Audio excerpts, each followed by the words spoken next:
Hey everyone, how you doing? This is Amon Green, Green Bay Packers all-time leading rusher, and you're watching Packers Total Access Live, your daily source for Packer content. Go Pack, go!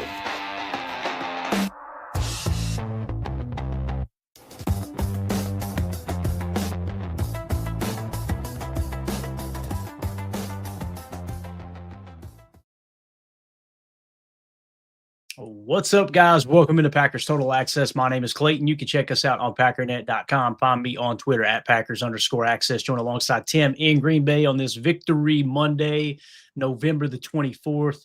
We got Thanksgiving right around the corner. We got a big Packers dub, creating a little bit of momentum going into this Detroit Lions matchup, who scraped by the New York Giants yesterday. So what we're going to do today is this going to be a Victory Monday, man. We're going to relive all of the great moments from that Packers victory as they defeat the Minnesota Vikings 23-6 there at Lambeau Field. Just what a fun game to watch, and we got a lot to dive into. Tim, we're gonna kind of relive the locker room atmosphere. Matt LaFleur with his team afterwards, the game balls, all that stuff. We're gonna dive into the pass rush as the Packers record 5 sacks. We'll hear the broadcast calls from all 5 of those.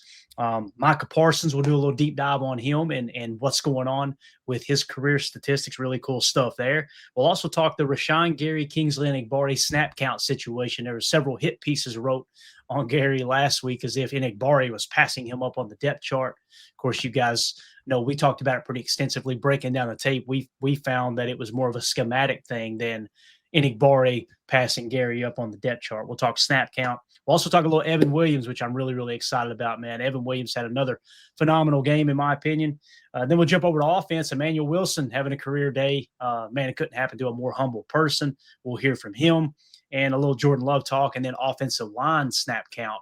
Anthony Belton seems to maybe have emerged. And Tim, I'm excited to dive into that topic specifically at the end of the show, because if that does happen, that may free you up a little bit to allow Jordan Morgan to just kick over to the left side, be a backup, and be prepared to take over at left tackle starting next year if we don't bring Rasheed Walker back. So we got plenty to talk about. If you guys would do that YouTube stuff for us, hit like, hit subscribe. If this is your first time tuning into PTA, welcome. Thank you for making us part of your Victory Monday. We're not experts. We're not insiders. We're not media members. We're fans just like you, talking Packers on the daily. So if you're looking for that type of content, make sure you hit subscribe and click that bell icon so you're notified every time we do go live. There'll probably be multiple streams today. I'm going to try to do multiple streams every day from here on out. Some kind of news breaks, we'll hop in here. So that's why you want to make sure you've got that icon clicked there as well. Tim, let me just get your opening statement here from this win last night before we jump into everything that is this Packers Victory Monday. How we feeling after this win, after you had a little bit of time to sleep on it, buddy? I'm feeling great. Man, did we run the football or did we run the football, right? Yeah, I mean, hey, love to see Jay Money slinging it down the field all day. I mean, that's entertaining. But I'll take a game like we had yesterday, man. Grind it out, do it on the ground, get the win, protect the football, championship caliber defense, smothering your opponent. I'll take the dub, man. I'm feeling great. Yeah, and I know there's differing opinions on that. There's some people that would like to see us run the score up, would like to see us try to throw the ball more and this and that. But I've got to respectfully disagree with that crowd, because why would you put your quarterback who's playing with a separated shoulder, why would you put him in harm's way when you don't have to? I don't understand that mindset. And I want to address something real quick, and I don't want to spend a whole lot of time on it. I had someone comment on YouTube and said that they had to fast forward the show because they're tired of us talking about the negative fan base. Everything I do here on this show, particularly, I do it for a reason. When I'm logging on to social media and I see the negative portion of the fan base louder than the positive portion, and we've got other fan bases, not NFC North fan bases, other fan bases saying that we're fair weather fans and that all we do is just bitch and moan, and comparing us to the Lions fan base because we have people booing our offense, booing our team when you come out with a 3-score win. Like, I'm sorry, man. I can't. I've got to address it. I've got to say something. If someone else wants to be the fan that just pretends like that don't exist, cool. By all means, do it. But I want to make sure that our portion of the fan base is louder than those bunch of idiots that don't even understand what they're watching and don't truly care about the overall success of the team. They just want to be right in one of their negative takes earlier in the season. So I'm going to leave it at that. Whoever that was, if you don't want to sub to the channel, I completely understand, man. There's a lot of Packers content out there I don't sub to as a fan, right? But we're going to point out when people say stupid stuff because it makes us look stupid, you know? And we're not talking about 2 or 3 fans. I'm talking about you can go all over social media and see them calling for LaFleur's job, which and this is what I love about our crowd. This is who we attract to us, right? You attract to you who you are, right? You're the sum total of the 5 people you hang out with, and you attract to you who you are, the law of attraction, right? These are the type of people we want watching our show, following us, because that's the type of content we're going to create is what actually happened on the field. Why did it happen? And when one little thing goes wrong, we're not being calling for everybody's job. But Nick McSwain in the chat said, I'm so tired of the fire LaFleur crowd. Again, the other guy on YouTube in the comments asking me not to talk about this stuff, and he's not going to watch the show. I've got a much larger portion of our fan base, of our viewers, that feel like Nick here. He said, I'm tired of the fire LaFleur crowd. Feel like we could run every play but still win the Super Bowl, and people would say to fire him because he's too conservative. And again, it's because they've doubled down on those takes, right? Nick McSwain said they don't care if we win, they don't care if we win if we don't win the right way in their eyes. And that's very well said, very well said. So I'm just going to leave it at that.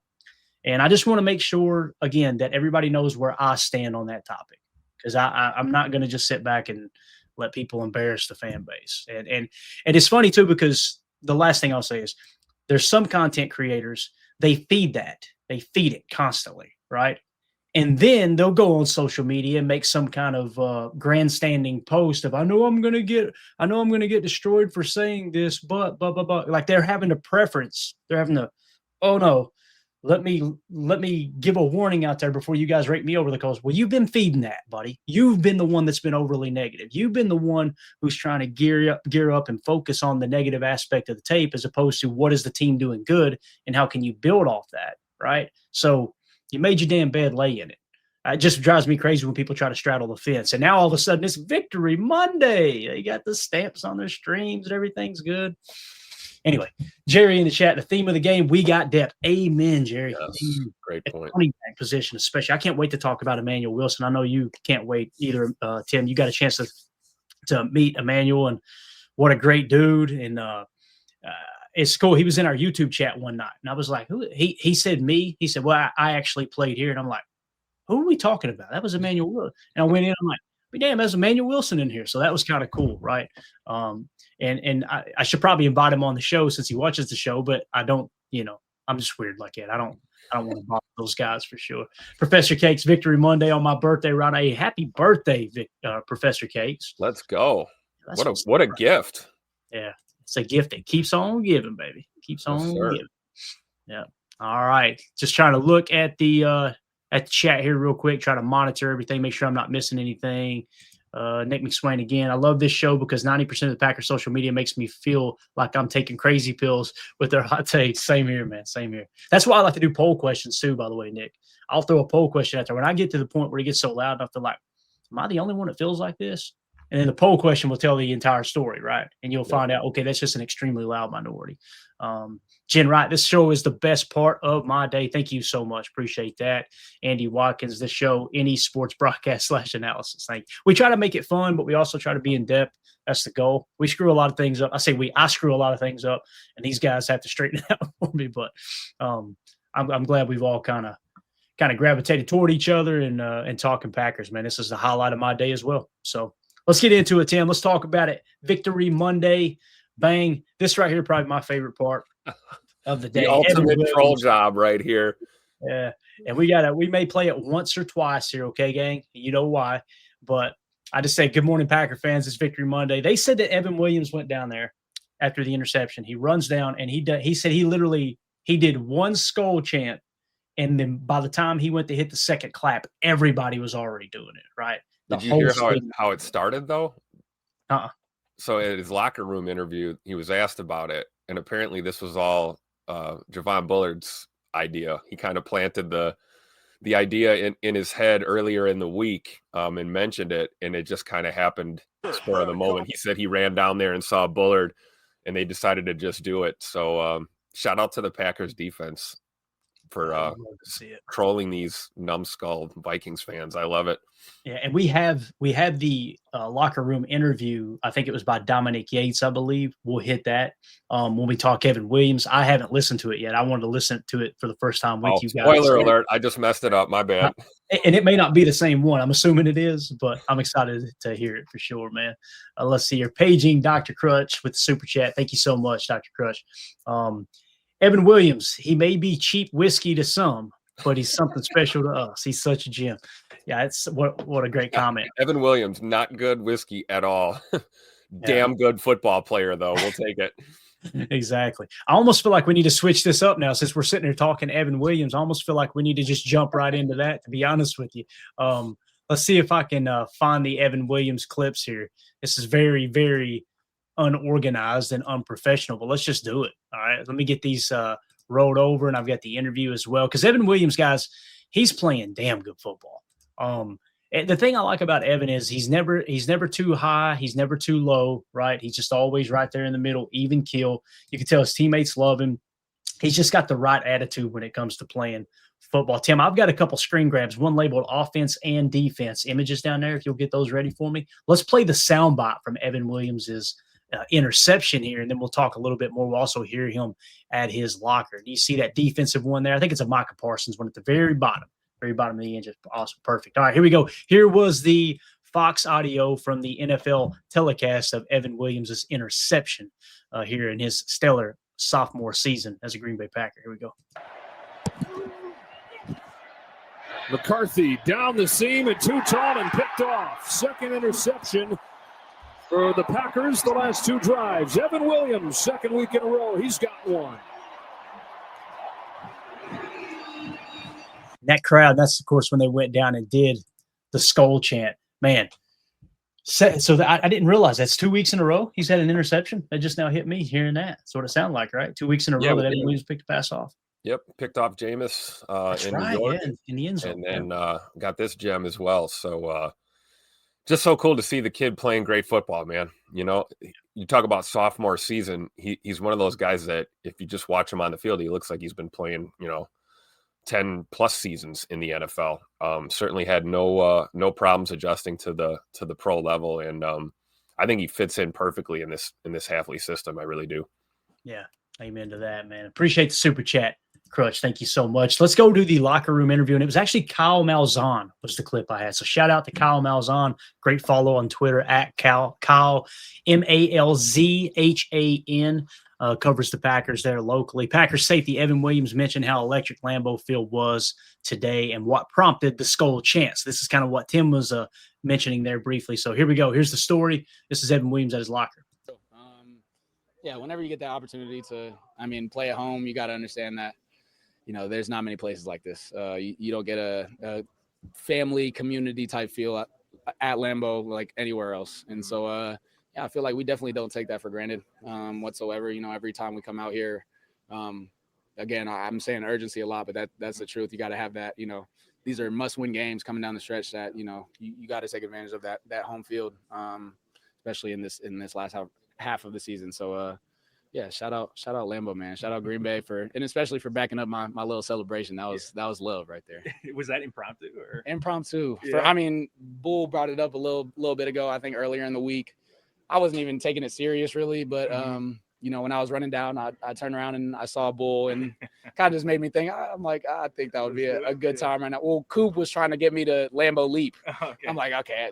He's like, let's all jump. Let's all go. I'm like, nah, we can't do that. We can't do that. We're waiting for a touchdown to, get the privilege of doing that. But kind of a little bit impromptu, but got to shout out Bull for that one. I love that they kind of protected that too, Tim. It needs to be a touchdown. Right, got to have a touchdown if we can do the Lambeau leap. So I love it. That's the players making that decision, right? Right.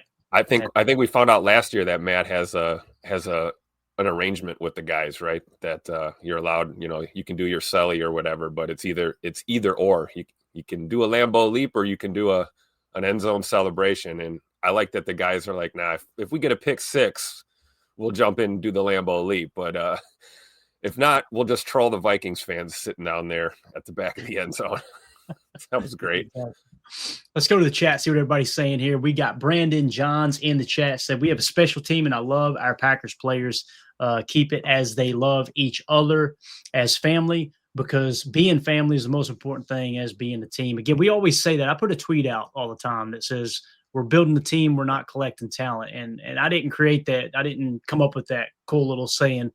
That is a Bill Walsh, Michael Lombardi, Bill Belichick quote. We're building a team, not collecting talent. I want to say Michael Lombardi actually credited Bill Belichick with the quote. But again, what it means is, and it's almost inevitable every time there'll be a knucklehead fan with 32 followers, we're jumping there and go, well, no, we're collecting talent too. And I'm like, oh, you missed the point. Completely missing the point. Yeah. The Did you point see that? is, That's the point going over your head. Right. The whole point of that comment is it's not just about having the best players on your team. I mean, how many times have we seen situations where teams will try to put together these, I remember the dream team that Philly tried to create that one year. They had Vince Young and they had Mike Vick. And they had all these people they threw into this one big, right? And they fell flat on their face because you get all those different personalities in there. If they're not bought into a team concept, right? They're not built into, all right, what is most important for the team? Get a whole bunch of superstars in there. It's not just about talent. It's about building a team, and exactly what was just said, kind of a family type environment. When things get bad, I always think back to On a Football Life, a documentary about Vince Lombardi's Packers. It was Bill Curry, former Kentucky football head coach. At the time, he was a rookie offensive lineman, a rookie center for Vince Lombardi. And he said, I stepped into that huddle. He said, and I grew up in the South where, every stereotype known to man about how I was raised not by my parents, but around the people around me, that we were better than other people just because of the color of their skin. He said, now I'm stepping into a huddle with all these greats, Willie Davis and Willie Wood and Dave Robinson and all these great football players, right, that were, African-American. And he said, I stepped into that huddle and I'm thinking they're going to hear my Southern accent and they're going to send me home. That's what they're going to get out of here, boy. Right. And he said it was during that first training camp, one of the first practices. He said, I'm walking out of St. Norbert College and I hear a voice from the shadows. And he said, Bill, he said, I thought it was God. I just sat down in the grass. And he said, it was Willie Davis. He said, this is a guy that broke every stereotype that I was taught growing up in the South. Right. He said, I just sat down. I thought this is it. He's going to tell me to go home. And he said, I've been watching you out there practice. He said, and I think you got a chance to make it. He said, I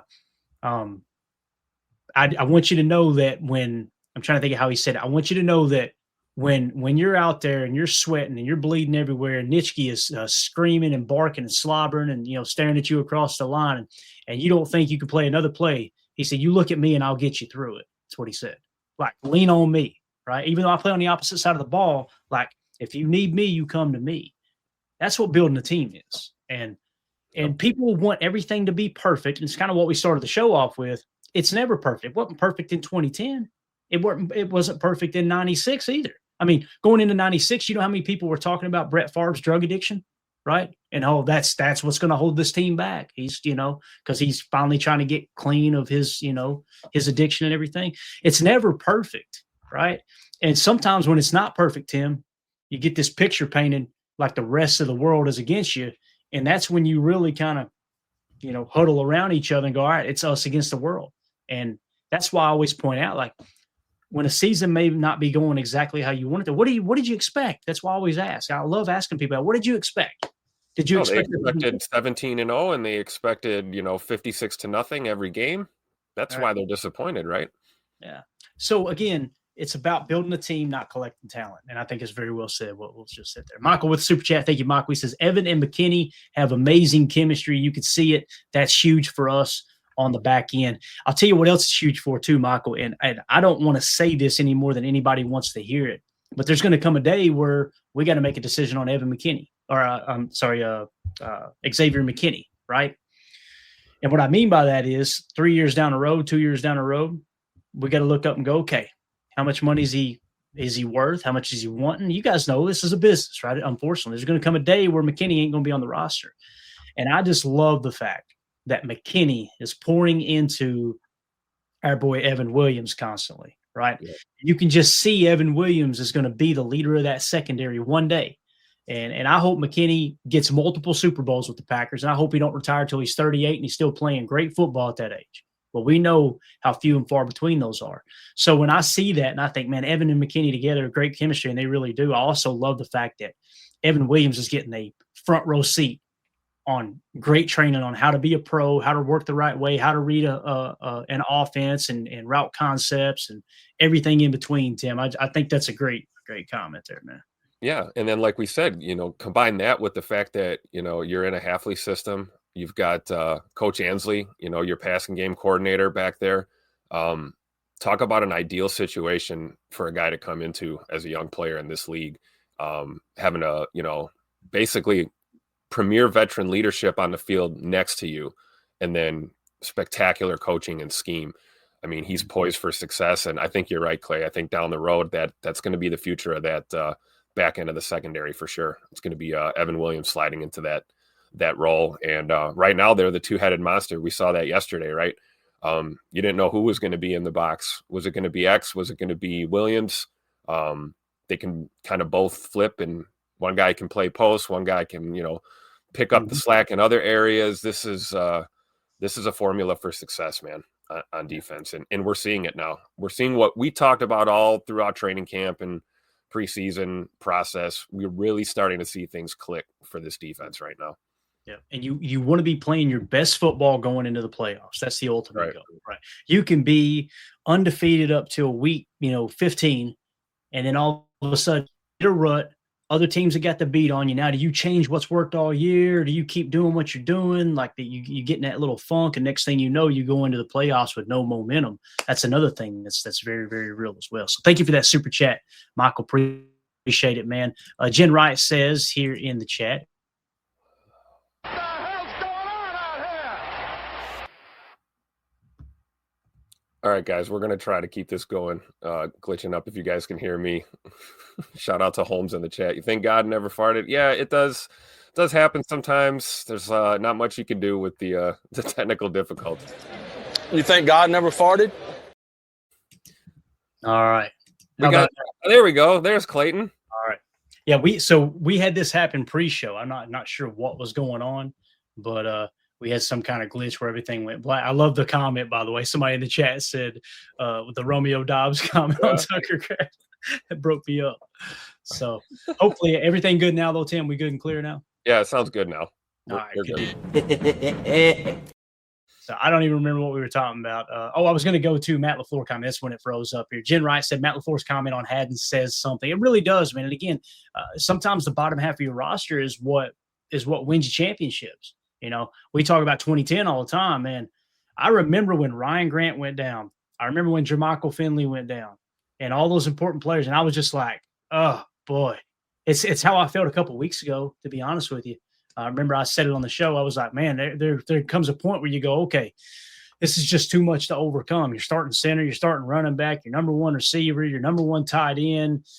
I mean, at some point, you got to go, all right, this might not be the year. But 2010, it was very similar. So, yeah, they've got a lot of faith in Haddon for sure. Let's go to Matt LaFleur in the locker room. We should be okay to show this one, Tim. Packers tweeted this one out. But this was Matt LaFleur in the locker room immediately following that huge win over the Vikings 23-6. Let's see what Coach had to say. Let's see if we got the game balls, too. Here we go. You talk about a total team effort. All three phases contributed in that win. Give it up for yourself. How about our defense, man? The entire defense getting a game ball.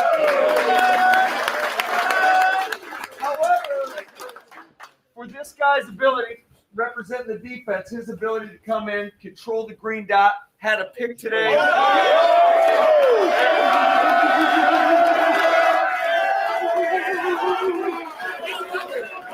I just love you guys, man. I love coming in every day, and I give them my all for y'all, honestly. And let's keep stacking them up and be on here.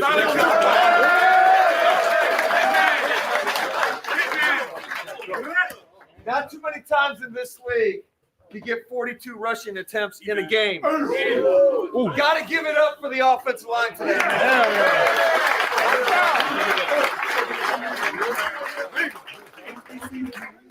And another guy that came in had 28 carries, 107 yards.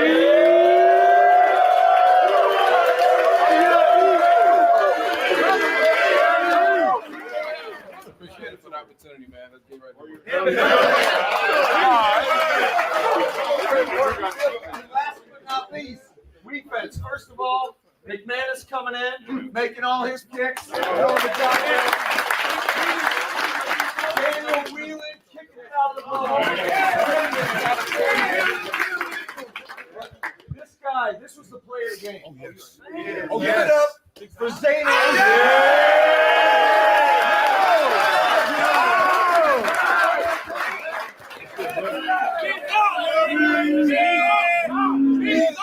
I appreciate you guys, man. This organization took a chance on me a few years ago, and I love you boys, man. I love coming up to work with you guys, and let's keep going on.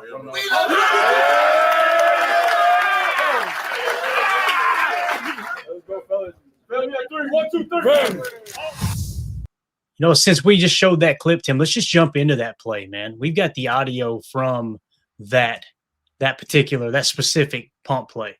If you'll get me just the Micah Parsons grab, that'd be good. I want you guys to hear the TV broadcast of this play here from our boy Zane Anderson. I mean, this is one of the most important plays. I mean, it was 10-6, Tim. It was 10-6 when this happened, right? And this was the Zane Anderson going down as a gunner, right? And basically recognizing the guy who was supposed to field the punt. He decides, okay, I'm not going to field it. So typically what they'll do is they'll run up and chip the gunners so that the ball can go into the end zone. Well, as soon as he steps up, Zane Anderson knows when the ball hits flat. By the way, hell of a ball by Daniel Whelan to put the back spin on it. The punt was a thing of beauty. It almost stuck right in the turf. It was unbelievable, right? And that's by design too, guys. That's not luck. That's how they're taught to kick the ball. If you want it, you know, what they put the back spin on, I guess you could say. It's more of a flat spin than anything. But what Zane Anderson realized, as soon as it hits and that guy pushes up, grab him and steer him towards the ball, right? That's why they always holler, Peter, get away, because the defenders will try to do that to you. It's just a high IQ football play by Zane Anderson. Here it was. Against this Vikings defense. Whelan to punt it. Price will have it bounce over his head inside the 10, and it hits off, and it's free. Who's got it? Oh, mistake you cannot make. What in the world was he doing? Packers say they have it. Vikings say, no, we do. Let's get the verdict. All right. So I love how the announcers immediately make it sound like, oh, what a horrible mistake. The dude literally ran away from the punt and went up to do his job, right? Which is chip that guy so they can't down it inside the 5. Hopefully it'll roll into the end zone. No mention whatsoever, surprise, surprise, right? No mention whatsoever of Zane Anderson grabbing him and steering him into the ball too, right? That's the stuff that I hope one day Bill Belichick is an announcer, because he'll call that stuff out. Like, yeah, we teach that. That's a high football IQ play. It's kind of like Randall Cobb that one you remember where he laid out of bounds and touched the ball, right? So brilliant. Yeah. And again, big shouts out to Zane. Not only does he, do the high football IQ play, but he also recovers the damn ball too. This is just incredible. And shout out to Coach Bisaccia, right? Another Rich Bisaccia transplant here that's making a difference. And Coach LaFleur was right. That I think was the play of the game. I mean, that is what really shifted the momentum and gave us the opportunity to just blow this thing open. And so good to see the special teams guys out there having a great game. I mean, probably one of the best performances all season from our special teams unit. Right. And we're kind of bouncing around a little bit, just having a conversation with everybody here on Victory Monday. But when we do Chalk Talk, we do it in chronological order. But you're right, Tim, it was 10-6, right? Yeah. Like that play. All right, now you got the turnover differential. All right, cool. We're in the lead for the turnover. Punch it in here. How many times you guys see me in our private text yesterday going, take the 3 points here. Take the 3, for God's sakes. We got a chance to win this ball game early. You start to put the pressure on them. So it's huge for sure. And speaking of pressure, let's switch gears here and talk about the pass rush for a second.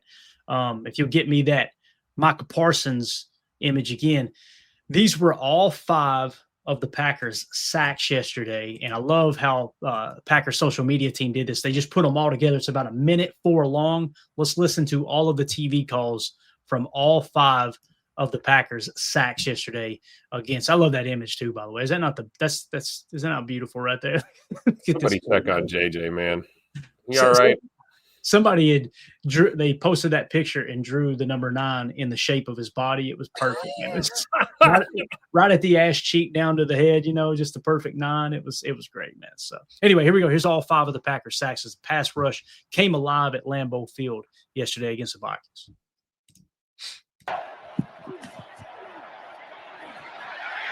He's sacked back at the 47. Warren Brinson, the rookie from Georgia, with his first career sack. May have to split it with McDuffie. Second half begins with a throw. That was the intention, and Micah Parsons had other plans. 9 sacks this year from Micah Parsons.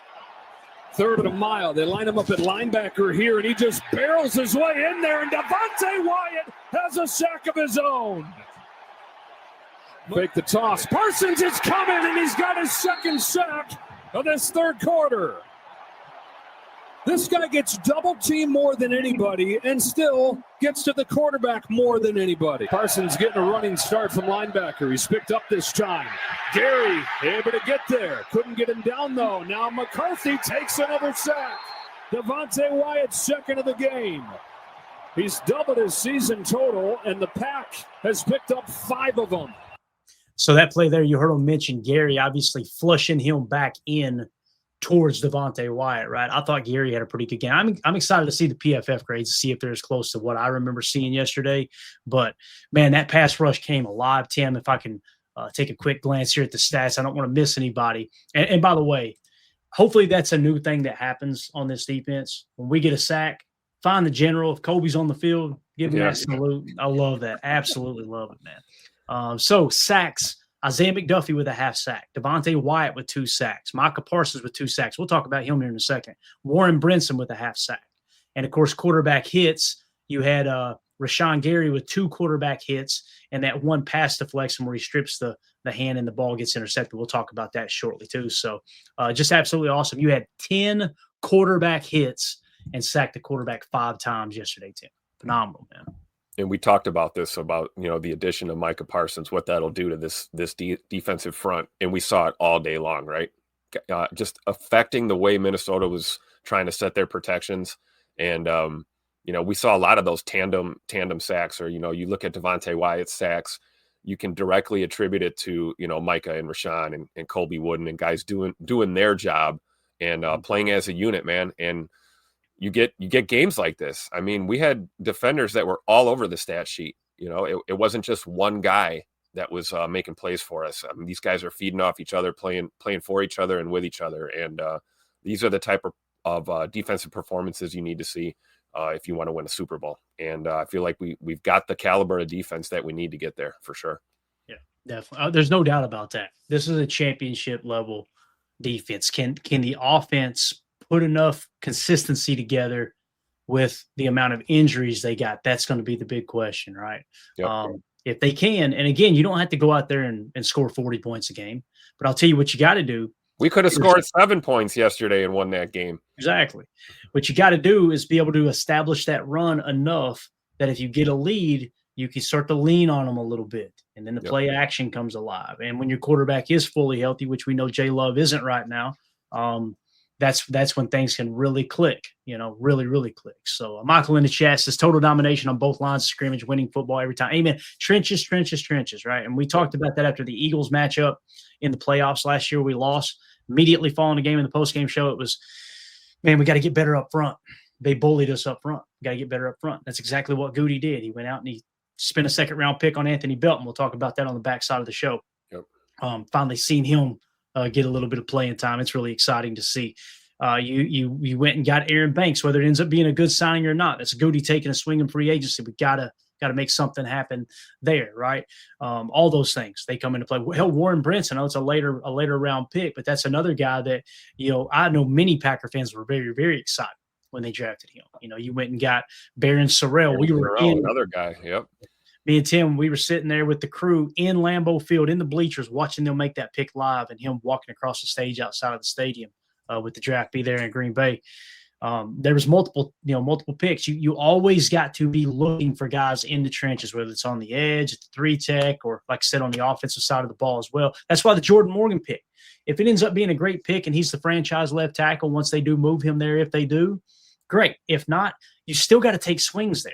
And you're gonna miss on draft. I was talking to a guy who does a 49ers podcast, and we've done some other work together. Talking to him, and he put a tweet out the other day, and their fan base is raking their organization over the coals for missing on this pick and that pick and this pick and that pick. And I hit him up and was like, bro, that ain't just your fan base. Every fan base is like that. They expect you to hit on 100% of the picks, and we know it doesn't happen that way. The goal is miss on fewer than everybody else is essentially the name of the game, right? So, but completely agree, Michael. Total domination, man, for sure. Holmes MD1 says we haven't seen Oliver yet. Yes, great point. Right? Yep, great point. Yeah, and he was one of the people that one of the guys I was most excited about. Tim coming out of college, his tape was really interesting, man. You talk about a versatile defender. You know, play multiple spots out there for you. And he looks like he would just dominate on special teams, just how he's built, right?